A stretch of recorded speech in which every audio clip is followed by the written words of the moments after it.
There's definitely something different about Fall River. It's got a hook that connects you. You're accepted for not what you are or what you do, but who you are and the way you live. I think it's just an open-mindedness that's here that I saw when I came to this church. A church like this one can help to encourage the presence of Christ within the lives of people. I think we truly welcome all in this church. Doesn't matter who you are, how much money you have, what color you are, nobody cares. Children are always welcome here, and we love it when parents bring their kids in. People just embrace me, they embrace my family. It's like I'm walking into my house. It's easy. It's just become a safe, close-knit, warm, inviting kind of a place. This is our family. Welcome.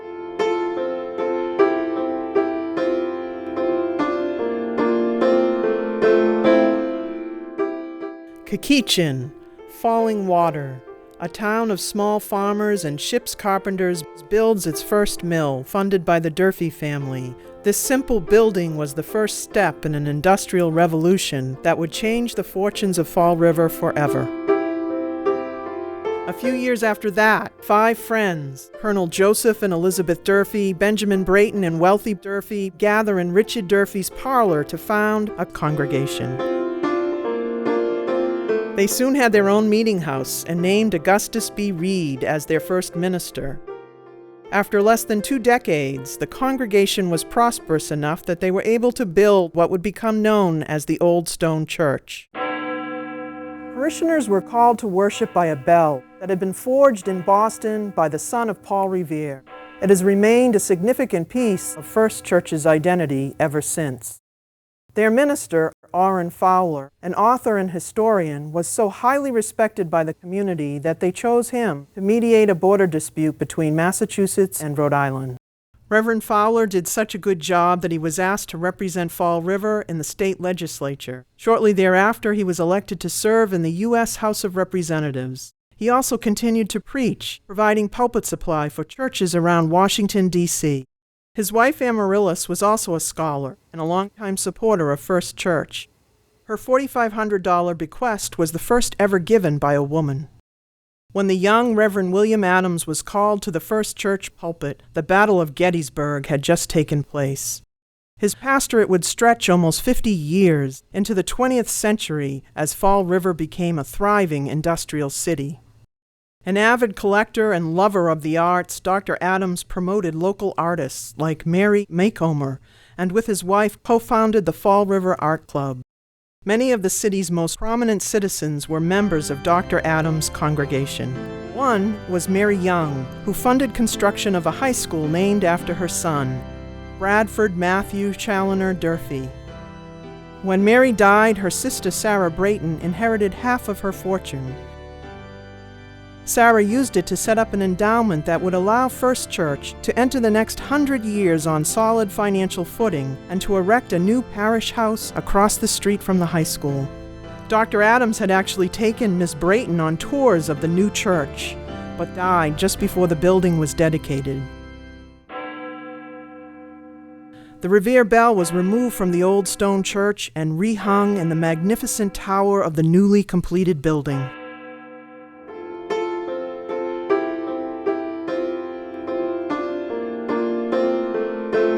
First Church continued to grow into the new century along with Fall River, expanding its presence in the community through outreach programs like the Ladies' Benevolent Society, which has continued to this day. But the Great Depression and the movement of many mills to the southern states decimated Fall River's economy. Without the benefit of the Sarah Brayton Fund, the church might not have survived. But even with that financial foundation, its spirit was sagging. Both church and community needed a boost of fresh energy. Into that void came Reverend Lex King Suter, who is remembered as being almost larger than life. I remember his being very strong, and his resonant voice would come through like a thunder, It was great. He had great charisma. Reverend Suter brought that charisma not only to worship services, but to a variety of innovative ways to serve the needs of the struggling community. Lex King Suter was such a powerful personality and such a huge player in looking after Fall River. When he had people that needed help, he had a gang of guys from the Temple Bethel that he could call on, and Uncle Lex could get lots and lots of money, and they would just give it to him, knowing that he would do the right thing with it. One of the important things Dr. Suter did with it was to establish a community counseling center at First Church that would be open to all. He also set up First Church as a teaching parish for young seminarians. Some of them would play a role in the church's future. Reverend Suter was a former professional wrestler who understood the power of sports to capture the attention of young people. He had the upstairs fellowship hall converted into a full-court gym and created a basketball league for church members and the community at large. Basketball is still an important aspect of our church, for adults as well as kids. He created this really vital youth sports program out of this church that grew and has sustained in one form or another since.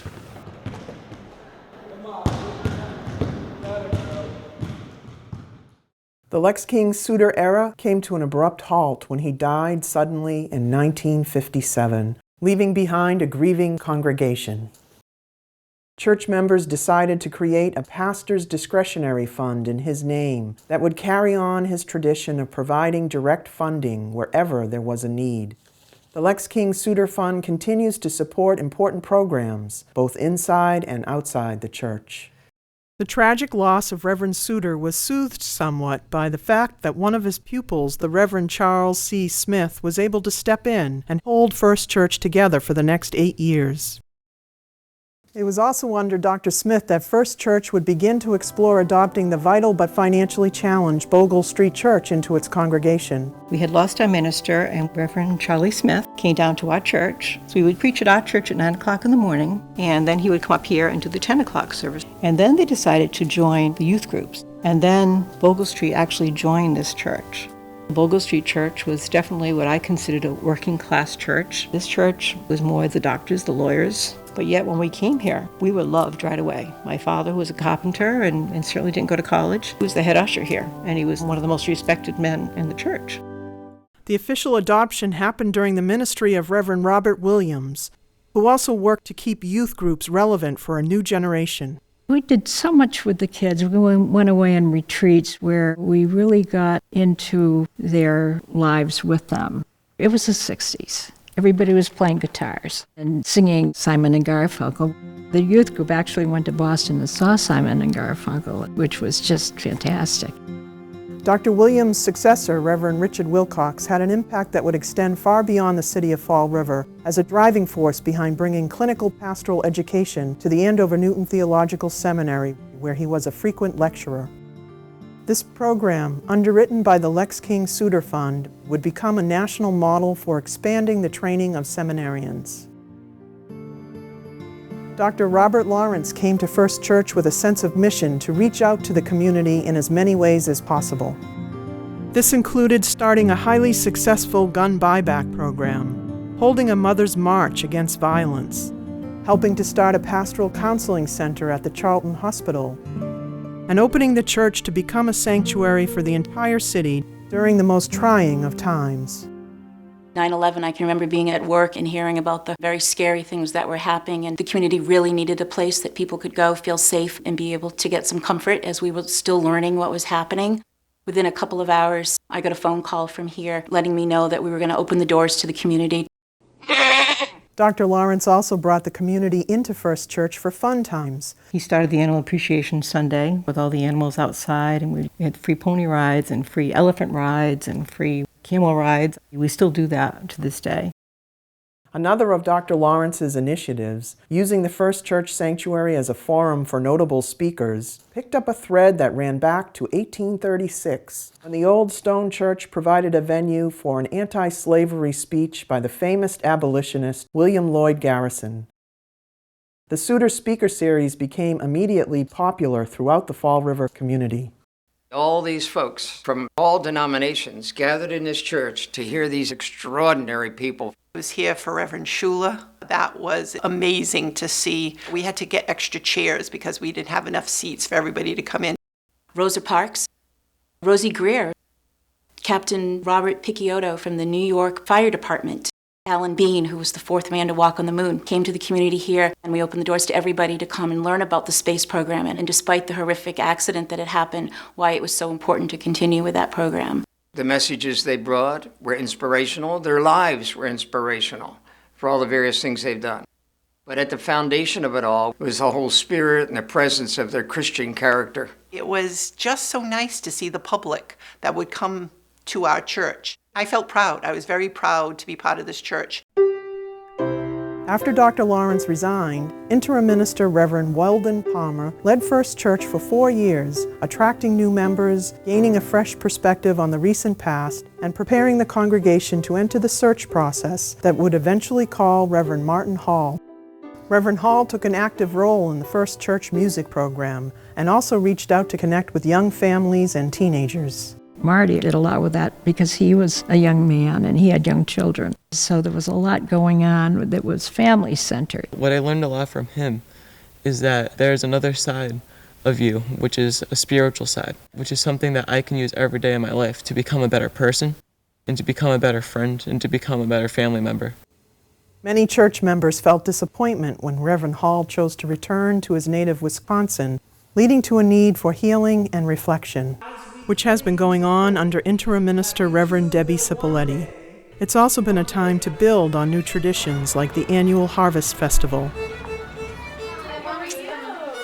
The Harvest Festival has grown over the 3 years that we've had it. It was really tiny the first year, then it was a little bigger the next year. We really tried to get artisans and craftspeople, and that has, I think, really hit a nerve with the community. It's kind of a special place to find special gifts, as well as to kind of interact with a fun group of very welcoming people and eat good food.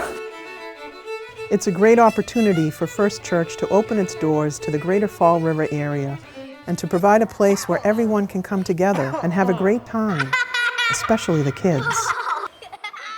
And even though the recent years have been more inwardly focused, our connection to the community remains an essential part of who we are as people of faith.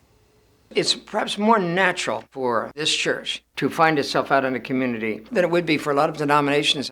It's a belief in our hearts that this is how we must live out our faith, by looking after people who have less.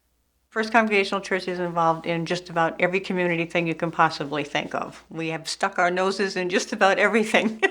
We are a community church. We haven't been for the last couple of years because we've been trying to, get things moving here in the church ourselves, trying to build and grow. We need to get back out to the community. We have to get that balance. We have to get the inner church things going on along with the community. Our goal is to help the community whatever way we can. Whatever people ask, if we can do it, we'll definitely make the effort to try to make it happen.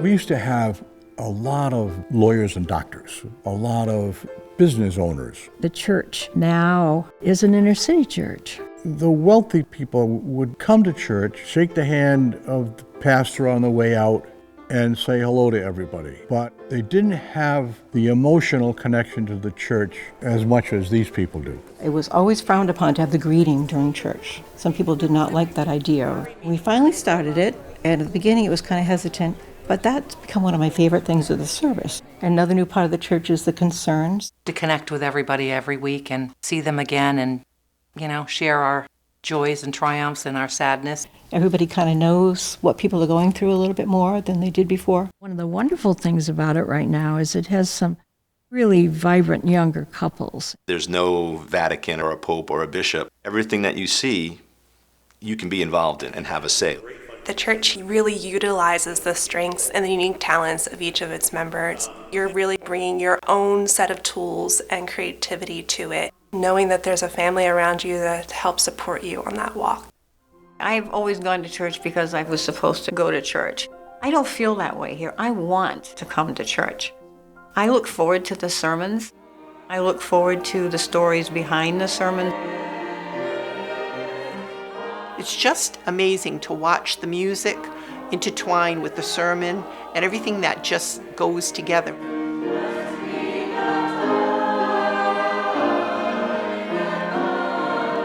You kind of get this safe haven where it's really peaceful and a good environment. Everyone here is kind of like my second family. We all kind of help each other go through everything, and they support me through whatever I do. And I think that having God in my life is very important, and I want to share that with other people. It would be nice if people could really see that. And sometimes it just takes coming in for the first time. If you come here regularly, you'll be a better person and happier for it. It's an inspirational place to be.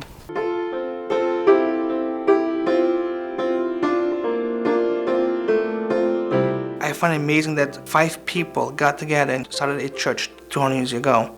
And I just find it amazing that we're still here. Not too many churches survive, but we are still going strong. There are times sitting in that sanctuary that I feel the weight of 2 centuries of this church. I feel the presence of the people who came before and what they built. And being the beneficiary of the strength and the wisdom and the money and the time that all these people put into making this church what it is.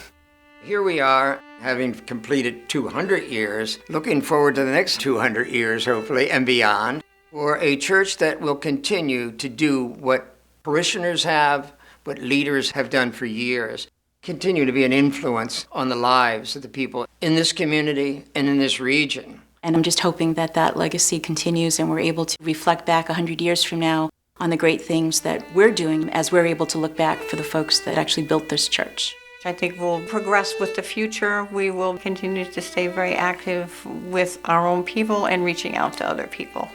The Spirit is here. I don't know what it's going to look like, but somehow or other, the spirit of the Founding Fathers is going to continue. I'm positive about that.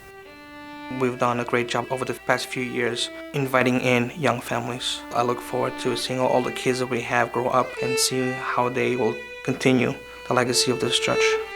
I love this church, and I want to see this moment in time used as a way to really get our name and our presence more broadly again out and about in Fall River.